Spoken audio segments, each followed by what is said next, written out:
Hi guys, for today's video guys, nagawa tayo ng bulad. So i-share ko sa inyo dito sa Saudi guys. So fresh dry fish nagawa ko guys. So tingnan nyo guys ha. Ayan guys, gawa ko po yan. So magbilad tayo ng dry fish. So ayan, nilipat ko siya dito para actually hindi mainit, medyo mainit ka, hindi siya masyadong mainit ngayon, pero baka mamaya mag-ano yan,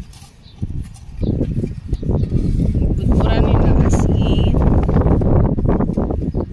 Gawa ko po yan guys.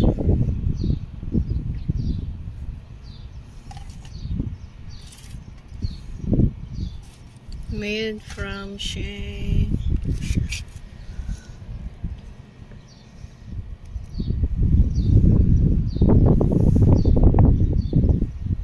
Kumakain ba kayo ng dry fish guys? Kung gusto niyo na gumawa homemade, pwede naman kayong gawa. Nandito ako sa taas. May solar eclipse daw ngayon sa Toronto, sa Philippines. Ano pa? Mamaya pa alas 11 ng gabi. So, tulog ang mga tao, eclipse. So, ayan, ito na ang dry fish natin, guys. So, ayan, uminit na siya. Uminit na. Kahapon naggumawa kami, so ayun, naubos namin, so gawa na po ulit.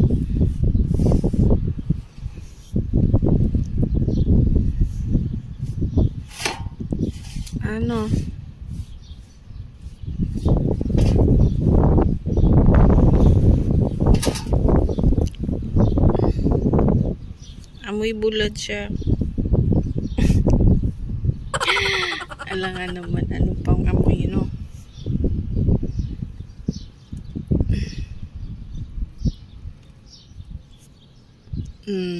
So, ayan, guys.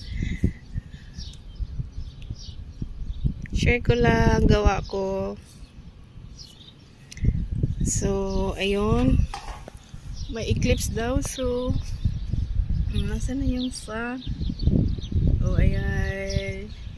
Share ko.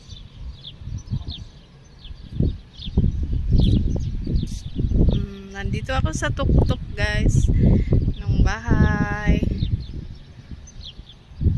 Ayun, ang bahay nila sa kapat.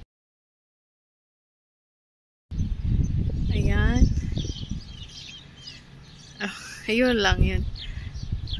Tapos yun na. Nandito siguro yung mga kabayan, iba nating kabayan, no? Dito sa Saira, Saudi Arabia. Parang Riyadh to Dammam, 4 hours lang biyahe. Tapos dito kami, Riyadh to Saira. Iba din yung Sairan guys, ha? So Saira ang tawag nila dito sa lugar ng Saudi Arabia. So ganun, o diba? Pwede ako mahulog dito guys.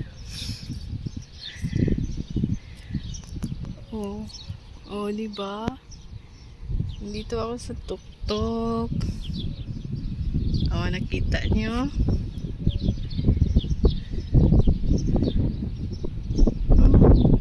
Ganito sana bahay ko, no?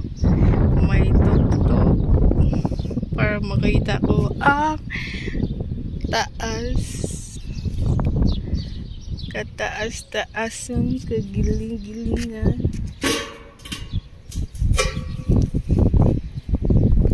So, ayun. Ayan po yung bulad natin. Bulad.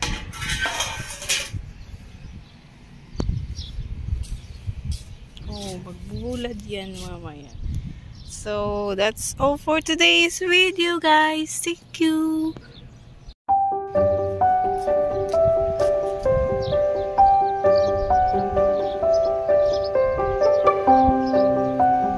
hot. I wear my shades.